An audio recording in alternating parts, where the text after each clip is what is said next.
Adel. Ni kapal Adel masih lagi selamat, belum ada intercept yang berlaku.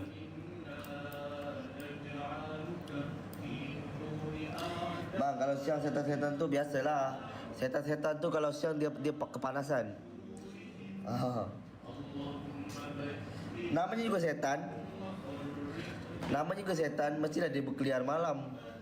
Mestilah dia bekerja waktu malam. Nama pun setan. Farali telah ditangkap. Farali telah ditangkap ya.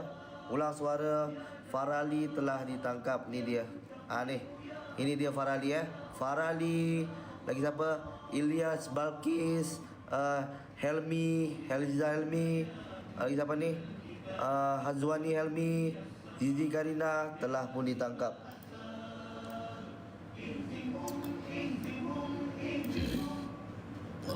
Rahmat belum. Piu Rahmat kau kontak ke? Tak tahu. Saya tak tengok pula. Nama dia apa?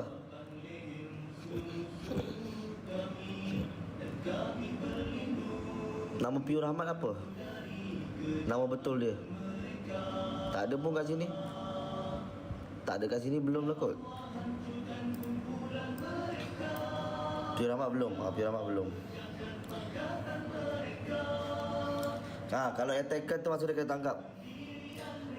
Kalau keluar attacker maksudnya kapal itu di-intercept. Di-intercept memang confirm kena tangkap. Itu saja.